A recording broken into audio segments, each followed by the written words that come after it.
Hey everyone, and welcome back or welcome to my channel. Today's video will take a look at the comparisons between Natty's solo debut under Swing Entertainment of 19 and S2 Entertainment of Sugarcoat. Despite being the same idol with just a 3-year difference in the release time, the reception for the songs were completely different. And so the plan is to look into each of the releases to identify the factors that kinda explain a bit more about the overall rebranding to get a better reception in her current company. But yeah, before I start, I'd appreciate it if you can like and subscribe to my channel. Without further ado, let's start off with the first major difference.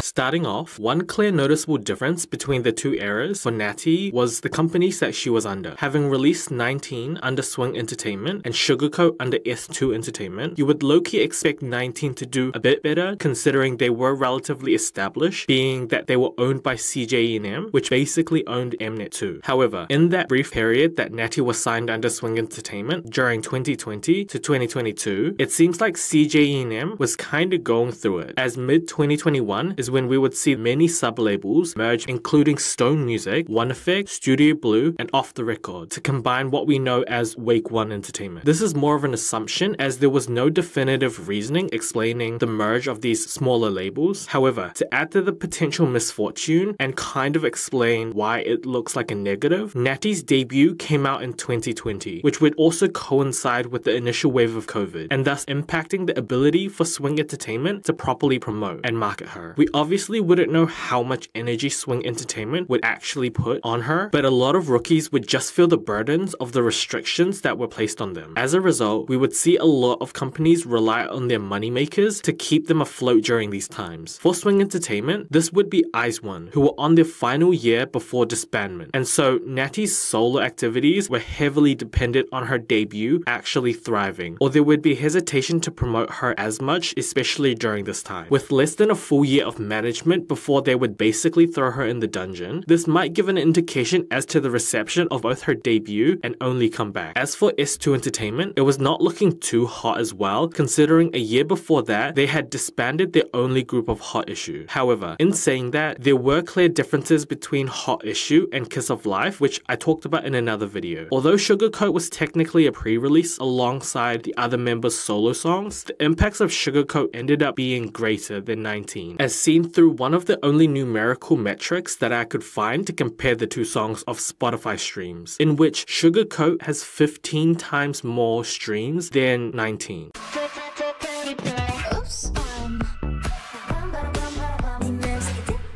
The next major difference are the songs and their conceptual themings in relation to Natty embodying the concepts, where Swing Entertainment would go down the youthful and potentially coming-of-age vibe, while S2 Entertainment would go towards more of an early 2000s R&B and slightly Y2K aesthetics. Not completely sure what the reasonings for both companies to decide on these concepts. However, my interpretation of Swing Entertainment's choice stems from the fact that Natty fell short in joining both Twice and Fromis 9, which may have contributed to the decision to variate within the realm of what they were doing. 19's conceptual theming of overcoming struggles to achieve a dream made sense for Natty at that time of her debut, but that didn't necessarily mean it would just generally work. I mean, a perfect example is Lee Chaeyeon's debut, in which vampiric imagery was used to convey her reawakening as a soloist. Despite maybe the storyline fitting both of them well and incorporating this within the concept, this didn't then correlate to it instantly being better or suitable as an era for them. In saying that, the few dance covers that Natty choreographed on her YouTube channel showed a potential disconnect to Natty's true preference, as the song choices didn't really interconnect to her own music releases at Swing Entertainment. Songs that she had covered included NCT's Simon Says, Shawn Mendes and Camila Cabello's Señorita, Sam Smith's Lay Me Down, and she also performed NCT's Kick It with Bandit at KCON. I mean, even her cover on a music show program of Only One by BoA would receive attention from her fans for suiting her more, which low-key conceptually matches with Sugarcoat. As for Sugarcoat's conceptual theming, this was done in a slight collaboration with the main creative director for Kiss of Life of Lee Hae-in. Considering her experiences within the industry, as well as being a trainee with Natty during idol school, she had a better understanding of Natty and thus finding songs that could actually suit her a bit more. Once again, there isn't too much definitive facts about these decisions in terms of going towards the certain conceptual conceptual themings. However, the final section will elaborate a bit more in how the conceptual theming further helps Sugarcoat's packaging as a whole era.